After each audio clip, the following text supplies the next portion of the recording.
my husband left me to take care of the twins by myself.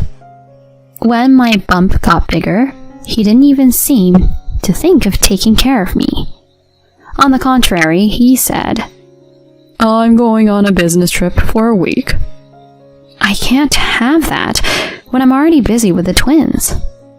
"I can't do anything about it. It's my job." This was when I knew he was hiding something. I looked into it, and sure enough, I found out about his betrayal. After seeing him off on his business trip, I muttered a few words to myself. I hope he comes home safely. My name is Megan. I am 36 years old, and I work from home. I live with my husband Kevin in an apartment. Kevin is 5 years younger than me, and we met at our favorite coffee shop. We both enjoyed reading. One day, one of the books I was reading caught his interest, and he came over to talk to me. I liked Kevin because he was cheerful and friendly. However, he is younger than me, so I didn't see him as a romantic interest at first. Kevin approached me and repetitively said that he liked me. I eventually fell for his eager approach, and I married him at the age of 30. After marriage, we never had a big fight and lived peacefully as a couple. But there was something that bothered me all the time. That problem is my inability to have children. We had been trying to conceive a child since the second year of our marriage. There was no sign at all. We went to the hospital together and decided to take a fertility test. As it turns out, there was nothing wrong with Kevin's side. Instead, it turned out that I was the one who had the difficulty. We later underwent fertility treatment, which was physically and emotionally demanding. It was expensive and stressful. Eventually, Kevin got frustrated and started taking it out on me. I didn't resist it because it was my fault that we couldn't have children. One day, Kevin, who was fed up with the fertility treatment, said, "Why don't we spend the rest of our lives, just the two of us?" But I couldn't give up on our child. I'm begging you, please, keep with me for a little longer. I really want to have a baby with you. I'll give up when I approach my 40s. Kevin grudgingly accepted my desperate request, and so it went. And so, after a series of fertility treatments, I finally managed to conceive. And I'm super happy because we're expecting twins.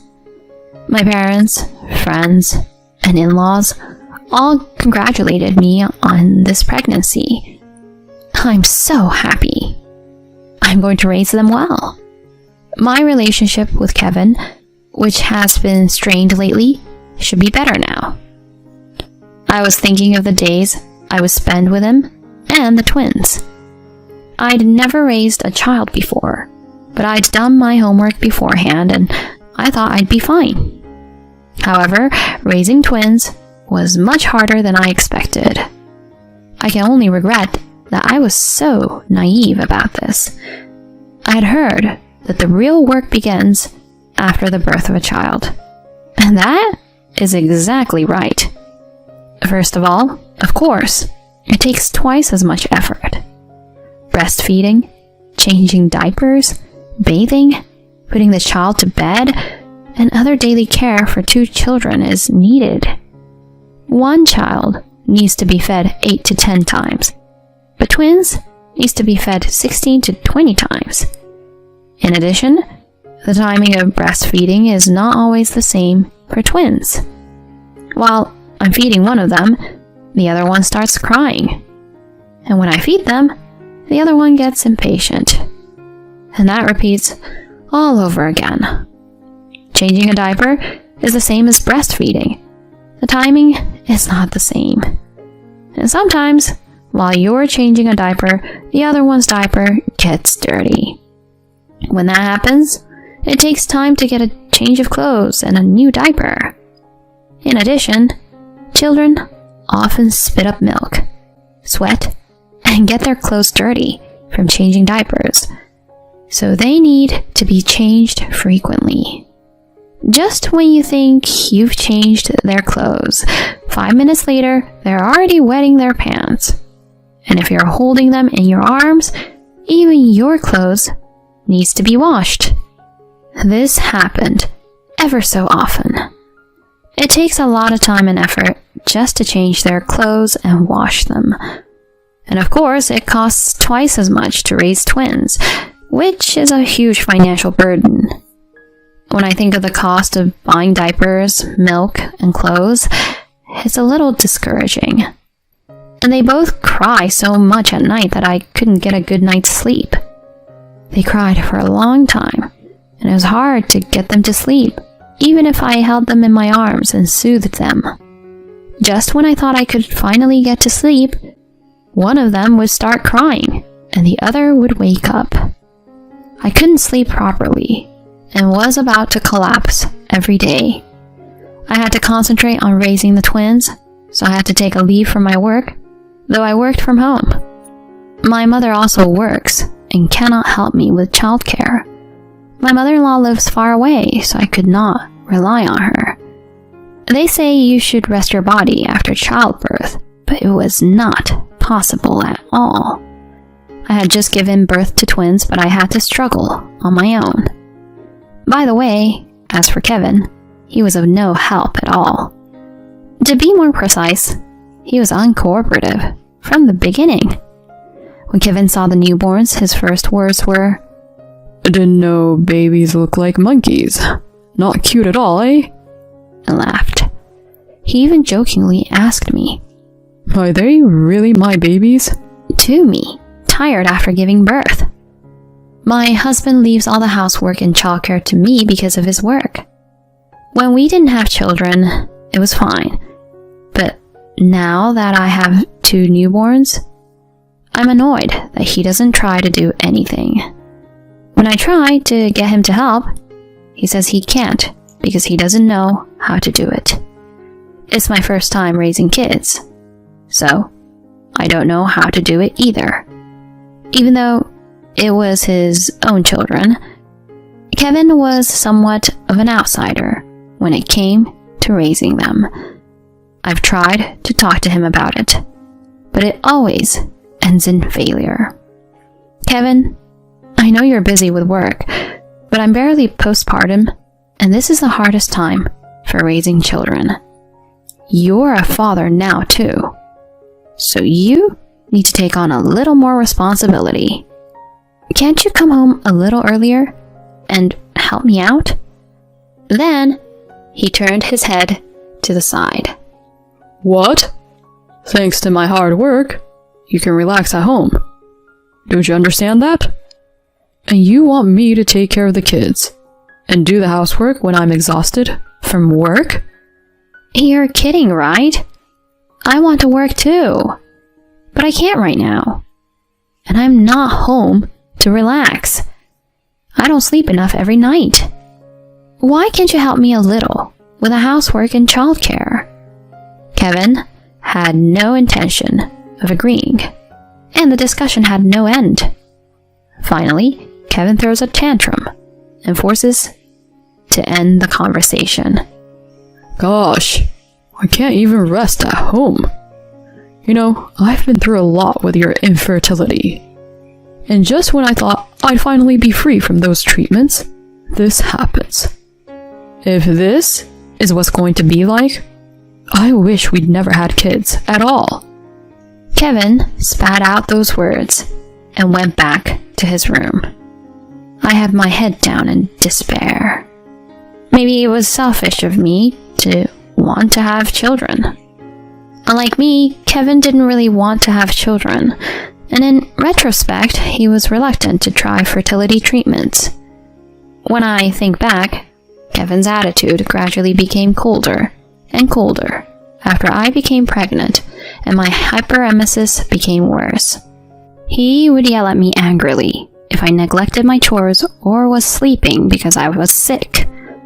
I felt guilty for putting him through infertility treatment, so I just put up with his verbal abuse. Maybe he'll change a little after the baby is born. Or so I thought. But instead of changing, it just got worse and worse. Our marriage rapidly declined, and we stopped seeing each other, even inside the house. Then one day, Kevin said something unbelievable. We were taking care of 1-week-old twins, and yet he was going on a business trip for a week.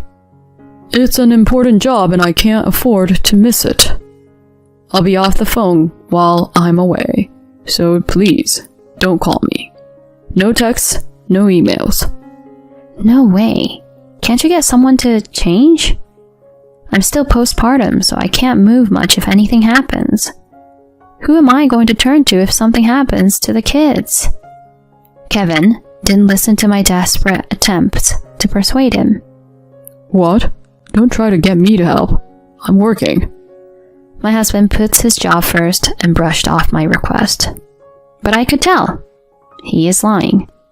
He doesn't know it, but he has a habit of rubbing the bridge of his nose when he lies. I know this is a woman's intuition, but when he lied about going on a business trip, for some reason, I felt like I couldn't let it slide. I've pretended not to see the petty lies in the past, like cheating on his allowance or going out to the casino when he said he was going shopping. But this time was different. This is about raising our twins. What kind of lie is he telling this time? I'm sure he'll cover it up if I ask him at the moment. I pretended to give up on stopping Kevin from going on the business trip for the time being. Then, until the last minute before he left for his trip, I was checking on something. Bingo! My hunch was right after all. Kevin was hiding something terrible. I'll never forgive him. I'm going to get my revenge. A few days later, Kevin was humming a tune, getting himself cleaned up and in a good mood when he said to me, I'm going on a business trip now. He's very excited to be going to work, but I'm not going to mention it. Have a good trip, and I hope you get home safely. What? Did you say something? No, nothing. Just be careful. I whispered the last words, so I don't think he heard me clearly. Though he tilted his head, wondering what I said, Kevin walked out of the house happily. So carefree, not knowing he's going to hell. Well, enjoy it at best. You won't be able to when you get back. While I wait for Kevin to come home, I'm going to finish my preparations. I can't wait to see his reaction in a week. A week passed, and Kevin came home. But he's not the same as he was before the trip. He looked exhausted. His face was covered in bruises. His clothes are also a bit dirty, and he is unsteady on his feet. I'm home. Man, I'm so tired. Home is the best place for me. Oh, you look terrible. What happened to your face? That bruise. Oh, I just fell. He's rubbing the bridge of his nose again. After all this time, he's still lying. After all, he doesn't know his lie is already revealed. That's when Kevin noticed something strange in the house. What's with all the cardboard boxes? Are we moving or something? The house is full of cardboard boxes with my personal belongings. I told him coldly. The kids and I are moving out. I'm not coming back here. Huh? What the hell are you talking about? I can't stay with a husband who lies that he's going on a business trip and cheats on his wife who has 1-week-old twins. I'm divorcing you and moving out. Kevin's eyes widened in surprise at my statement. He looks a little pale too, and he's yelling at me like I'm the one at fault. Stop joking, Megan. This kind of harassment is too much.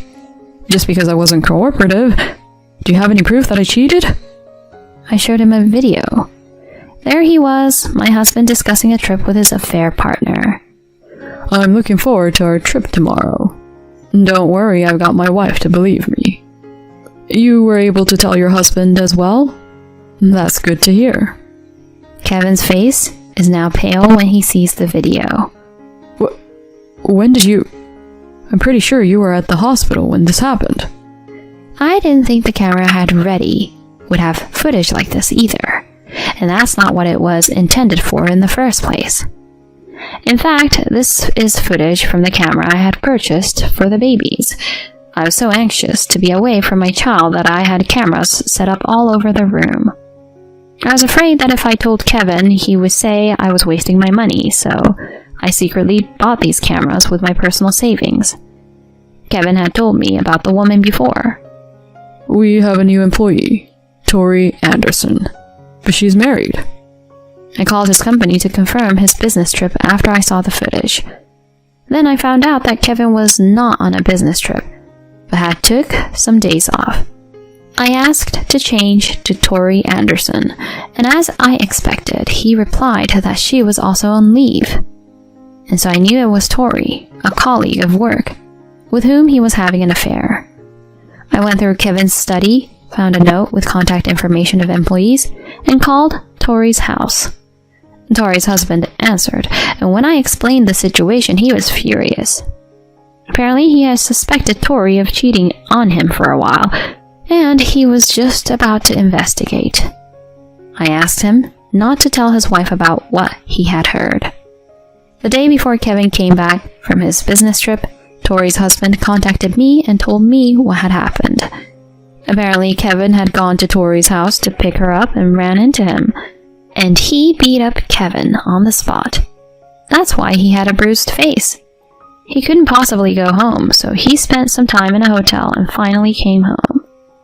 Kevin couldn't say anything and was just standing in front of me with his mouth hanging open. Then someone jumped in. What are you doing here, Mom and Dad? It was my parents-in-law, their faces red with anger, who came into the living room. I called them and asked them to watch the video from the camera. In a fit of rage, my father-in-law punched Kevin in the face. He ended up with another bruise on his face. How can you do something so stupid? You're not my son anymore. More yelling came from behind me. I'm taking my daughter and grandchildren home. Such an unbelievable man. He's the worst. Oh, Mom and Dad. I actually had my own parents over to help me prepare for the move as well. My mom was hugging the kids and glaring coldly at Kevin. My father-in-law had tears in his eyes as he slapped Kevin in the face and cursed at him for being such a stupid son. Kevin's complexion was terrible as he was surrounded by both of our parents. There, I dropped another bomb on him.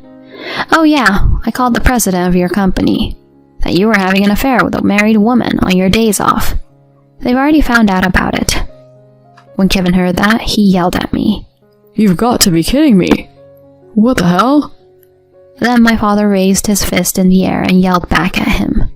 You've been cheating on my daughter, and now you're acting like this.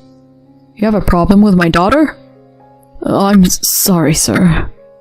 Kevin had no way out and got down on the floor in front of me. Please, Megan, the devil made me do it. Please, don't divorce me. I'll leave Tori, and I'll help you with the housework and childcare from now on. Kevin pleads desperately, but my heart won't budge. It's just annoying. So I bluster out. What the hell are you talking about? You didn't even stand by me when I was going through the worst time of my life. Do you have any idea how hard it was for me to take care of the twins by myself and take care of the house? And you're on a trip with another woman? You must be really proud of what you've accomplished. Please, don't say that. I'm sorry from the bottom of my heart, so... Don't make excuses. I've run out of love for you. I can't possibly be married to you from now on. You will never come near me, or my children again, and I will charge you alimony and child support. I left him there, and we all left the apartment together. Later, Kevin and I divorced. I filed for alimony against Kevin and Tori for cheating on me, and of course, child support from him. Kevin was given a stern warning by the company, but he resigned voluntarily because he couldn't stand the eyes of his colleagues. Kevin owes me alimony and child support, plus the alimony demanded by Tori's husband, and he is now $100,000 in debt. He now works day and night, exhausted from manual labor. Tori also divorced her husband, quit her job, and moved back to her parents' house in the countryside. Her husband and I are suing her for alimony, and she is now working at a factory under supervision. I went back to my parents' house and am raising the twins with my mother's help. Just seeing the twins grow up day by day makes me happy. They are showered with love from everyone in the family, so the twins seem happy too. I will continue to do my best for the future of my twins. My mother-in-law often throws my cooked food in the trash. Human food is too good for you. I think water will do for you. It's just right for you, fatty. If you eat pork, you'll end up cannibalizing. Wait, what? That's saying too much. Shut up. As long as I have my granddaughter, I don't need you. I'm the one doing the housework and raising my granddaughter, right? Don't you talk back to me. I feel sorry for my son for marrying a woman like you. You're not good looking. You're homely and useless. You're a disgrace to have in our family. Well, there's not a soul in this house who'd consider you family anyways. My grandchildren are like my daughters, so you are nothing to them. You can go about your business as you should, like a pig, eating leftovers so as not to cause any trouble. I have no human rights and treated with irrational contempt. Why? What have I done? The sadness that had been building up in my heart reached its limit, and large tears spilled from my eyes. My name is Nicole, and I am a stay-at-home mom. I have a husband and a daughter. Good morning, Mom. My daughter Madison is in 6th grade. I'm proud of her because she's bright, cheerful, and naturally makes everyone around her happy. Good morning, Madison. Today's lunch is your favorite. Omelets. Wow, I'll be looking forward to it. I love your omelets more than anything in the world. Yes, I'm glad you like it. Oh, by the way, I got a text from Dad last night. He said he'll be home in time for my summer vacation. That's great to hear. I'm looking forward to that too. Her father and my husband, Daryl, is currently overseas. He's an executive at his company, and he's extremely busy, so he only gets to come home once or twice a year. Madison and my husband don't see each other very often, since the assignment was made shortly after Madison was born. Even so, Madison is very attached to my husband, and he also cares about her a lot. Well, I'm off to school now. Have a good day. I'm sure she misses her father very much. Even so, Madison never whines about it, and always smiles, and makes me feel at ease. I am the one more worried about my husband's absence, and sometimes gets nervous about things. Seeing me like that, I think Madison is acting stout-heartedly because of her concern for me. A smart and kind husband, and a good-natured, strong-willed daughter. Thankfully, with these two people in my life, I can say that my life is smooth sailing. Except for one person, my mother-in-law. After sending Madison off, I was cleaning the room when the doorbell rang. I opened the door to find my mother-in-law, Amy, standing there smiling. Hi, Nicole. How are you today? Hello, I'm doing fine. I answered the door with a smile, and gave a casual answer. My mother-in-law is a frequent visitor, and she does all the housework to the point where I have nothing to do left. I'll do the cleaning so you can sit down, Nicole. She smiles at me, but I don't miss it. Despite her kind words, I never miss the mean glint in her eyes. Before I got married, I thought that my mother-in-law was a wonderful woman. She was graceful, smart, and kind. I even admired her. But after I gave birth to Madison, I started to notice some disturbing signs. When I was confused about raising a child for the first time, and my husband's absence, she would approach me to give me advice. But then she would enter our home more and more uninhibitedly. Then she began to take care of Madison excessively. In addition to doing housework, she pushed me away to attend her open houses and acted as if she were Madison's parent. I could see that at the root of this behavior was the idea that my mother-in-law, my husband, and my daughter were family by blood. But I, her daughter-in-law, was a stranger, and she wanted to ostracize me. I could also see that she wanted to raise Madison in her own way. Hey, Nicole, I'll cook dinner here tonight so the three of us, including Madison, can eat together. My mother-in-law, who had just finished cleaning the house, was delighted to make such a suggestion. No, it's okay. I'll cook. I feel bad for always making you cook. Not wanting to ingratiate myself further with my mother-in-law, I tried to gently turn down her suggestion. But my mother-in-law said, Don't worry about it. Madison likes my cooking anyways. She stubbornly refuses to take a step back, to let Madison think that her cooking is delicious, and to feel like she was the one raising Madison, not me. That was what she wanted to do. These days went on, and I became stressed out. I was afraid that Madison would sense the discord between my mother-in-law and me, and she would get stressed out too.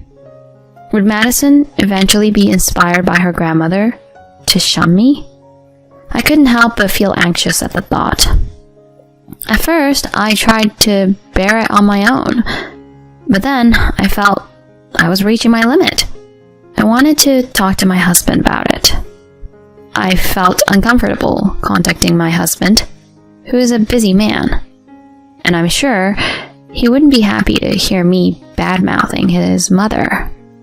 But I knew that my mother-in-law was probably taking advantage of the fact that my husband knew nothing about it, and that my husband was the only one who could help me with this situation. So I turned on my laptop and reached out to my husband via video call. Nicole, what's wrong? Did anything happen? On the screen was my husband, still looking at me tenderly. I'm sorry for the sudden call. It's okay. Don't hesitate to let me know if you need any help. When I saw my husband's smile, I felt relieved, and my suppressed feelings began to overflow, and I told him everything my mother-in-law had done. My husband listened to me quietly, nodding his head. My mother was treated like that by her mother-in-law, my grandmother. I guess she thinks that you, the next generation, deserve to be treated the same way she was treated. I see. I know it must be hard for you, and I'm worried about how it's going to affect Madison. But I'll protect you guys. I feel a little better now that my husband understands what I was going through. Somewhere along the line, my mother-in-law started bringing gifts when she visited our house. Nicole, here's some muffins I got from the store in front of the station, where there's always a long wait line. Thank you very much. I'll prepare some tea now. I have no idea what she's thinking. It's so creepy. I've been eating a lot less lately. You can have some for me if you like. I see. Well, I'll have some if you say so. This exchange went on almost every day. She also started following me around and restraining me even more than before, asking me to watch TV together and do some baking. So I lost time for my daily walking and stretching routines. In the end, my weight increased more and more because of all the sweets and lack of exercise. And my mother-in-law's attitude changed drastically when she saw me getting fatter and fatter. One day, my mother-in-law came to our house, and as soon as she saw me, the first thing she said to me was, Nicole, you've been gaining some weight lately, haven't you? She looked at me coldly, as if she was looking at something dirty. Yes, I was thinking that too. I've got to go on a diet. When I replied with a friendly smile, my mother-in-law's tone of voice turned sharp and fierce. You need to lose weight now. I can't have Daryl have a wife in that shape. Even Madison wouldn't want to have with such a sloppy mother. While I was stunned, my mother-in-law strode into the kitchen and looked at the fried rice I was making for lunch. And the next moment, she threw it into the trash. What? I didn't have time to process what had just happened. You shouldn't be eating such calorie-dense food. I stood there for a while in surprise. Then my mother-in-law's attitude escalated. One night at dinner, I looked at the table with all the food my mother-in-law had prepared, and I was mortified. While my mother-in-law and Madison were sitting down to a sumptuous steak, I was sitting down to a bowl of yogurt. What is this about? You're on a diet, aren't you? My mother-in-law said mockingly. But what are you complaining about? I'm just trying to be considerate. No, it's nothing. I'm sorry. You're taking it too easy. You're a housewife. You don't even do your own housework. That's why you're fat. I couldn't believe my ears. It was my mother-in-law who wanted to do all the housework. Maybe I spoiled you too much. I'll have you move around from now on. But even after that, I was not allowed to do housework, but was forced to do hard exercises, such as jogging 5 miles and doing 1,000 sit-ups every day. As I was getting drained from the hard workout, I realized my mother-in-law's terrible plan. She had deliberately made me gain weight. Now she wanted to force me to lose weight and put a strain on my body. How could she do such a cruel thing to me, no matter how much she disliked me? I felt so unbearable that I cried quietly by myself in the bathroom at night. Then, suddenly, Madison came. I didn't want to worry Madison, so I hastily wiped away my tears. Are you being bullied by Grandma? No, that's not it. You don't have to worry about anything. Even if I hide it, this girl who is more perceptive than most will understand. Mom, I love you for always smiling and listening to what I have to say. I don't care if you've gained weight. Madison.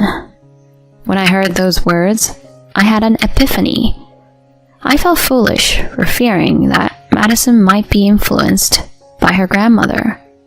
She's already grown up enough to be able to make good decisions on her own. I had to be strong too. I am her mother. I must be strong and protect Madison. I can't let my mother-in-law keep letting me down.